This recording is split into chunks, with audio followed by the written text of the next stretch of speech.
You gotta be a Cowboys fan. No? They were always ass. Yeah. Well, yeah, okay. Before I was born, Yeah, they you're were always 23. I like the Vikings for that. I missed that last part when I heard what Kyler Murray had to say about the Cowboys. You over missed the weekend. that? I didn't know he liked the Vikings. Yeah, I don't know. Not that the Vikings have been great during his lifetime. They were better than ass? I didn't know that. They've at least been to the NFC Championship. Let's see. Kyler Murray was born in 97. The Vikings went in 98, 2000, 2009, 2017. That's 4. Okay. Cowboys have 0. None. Would none be accurate? None. None would NFC be accurate. Championship appearances. Hell, the team that Kyler Murray plays for, Christopher, has been to the NFC Championship twice in Kyler's lifetime, including a Super Bowl that they could have won, should have won, would have won over the Pittsburgh Steelers. So that to me, when I saw his willingness to come out and say the Cowboys were always ass, my first thought was, well, no, they weren't. But then I realized this guy was born in 1997. Yes, they were. Yeah, no, yes, they were. It's amazing. You just think about it and you go, man, it really has been that long since, they were, I don't want to say legit contenders because they went through that little period, right, in like 2006, 2007, where they were pretty damn good, and we thought they were like a legit Super Bowl contender. There's no doubt. There's the Dak Prescott year, when Tony Romo got hurt, and they were the number 1 seed, and Aaron Rodgers came in town and did all that. But, yeah, these young kids don't know the Dallas Cowboys the same way you and I do, at least. That's for sure.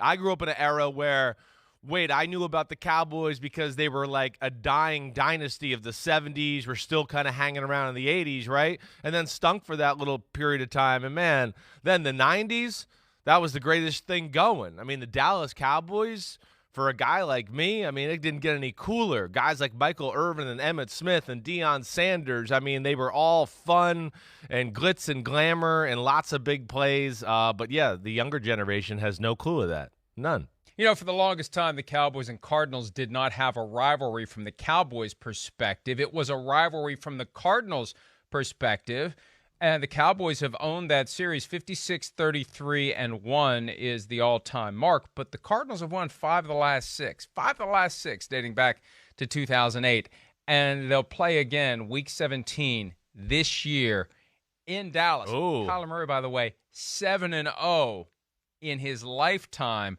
playing at AT&T Stadium, high school, college, NFL. So he loves the stadium, doesn't really love the team. And I wish they played earlier in the year. I hope that we remember what Kyler Murray had to say when Week 17 rolls around.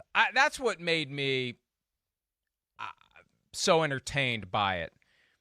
The fact that a guy who plays quarterback for a team that will play the Cowboys this year, could play them pretty much every year theoretically, would be willing to say that. He just blurts it out. I thought it was great. I wish more guys would be that candid. I'm with you. He's not like taking a personal shot at them right now. He's just saying, hey, when I grew up, there was nothing to cheer for. And that speaks loud, or at least louder when it's a kid from the state of Texas saying it. That's for sure.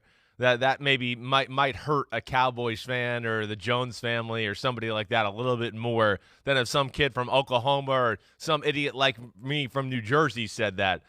So that's where it stings a little bit, no doubt about it. But, yeah, it'll be interesting to watch. It's cool. I like the way Kyler Murray handles himself. He's not afraid to say things, give little looks, little mannerisms, things like that. He's got a good way about him. And I guess we can cross off the possibility of Kyler Murray eventually pulling double duty for the Texas Rangers and the Dallas Cowboys if and when he... Oh, yeah, here you go. You tried to start a little of that this last week, too. I saw that. The door's still open. He can still go. I'm just talking. Yeah. I'm not starting anything. I'm just talking. That's what Kyler Murray said. Hey, he made it clear he still wants to play baseball, and he'd like to play both. And he was a top 10 draft pick of the Oakland A's, Chris. So I know. Until he stops talking about it, or until he says, I will never play baseball and never talk about baseball again, football is the rest of my professional athletic life, until he says that door's there. And he should, at a minimum, use it as leverage with the Cardinals. Or at most, actually go do it. Try to engineer a situation where you can play baseball and then show up and play football. As the offseason programs shrink, what's the point of hanging around team facility? Keep yourself in shape, know your offense, study at night, study on the road, study on the plane. Hey, I think if anybody can do it, Kyler Murray could pull it off. I used to think there's no way a quarterback could do it. You can't be part-time in the NFL as a quarterback. I think if anyone can do it, Kyler Murray can. Well, he's a phenomenal athlete, and he could probably do it. I just don't know to what extent of a level are we talking about. That's the difference. I mean, we're talking about a guy that's awesome. He doesn't need baseball to leverage anything. He's one of the better quarterbacks in football. I mean, he's certainly in the top 10. Yeah, spoiler alert, Kyler Murray's going to be in the Chris Simms top 10 quarterbacks, all right, for the top 40 countdown. But it's about maximization and what do you want to do there. And, like, what always would scare me because, you know, I was pursued by people to always keep pitching when I was in college and playing football at Texas. I had teams, you know, wanting me to keep pitching, to keep my major league hopes up and do those type of things. But the thing I came to is I just couldn't take away the time of preparation for football. And I always got into the thing, Mike, of like, man, am I really going to take a month off? And, okay, try to think about football a little bit, but I'm really here at a baseball place doing that. It's hard to totally focus in on the football. And here's the last thing that always kind of bothered me a little bit is, you know, there is some mechanical differences between throwing a baseball and a football too.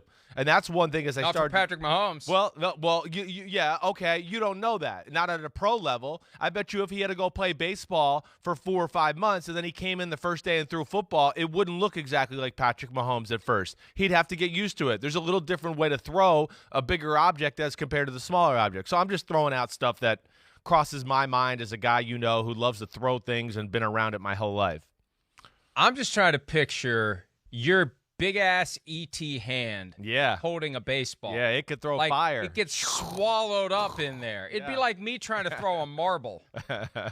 Yeah, well, it worked good. I could get my hands on those seams and throw a 2-seamer or a 4-seamer pretty damn good.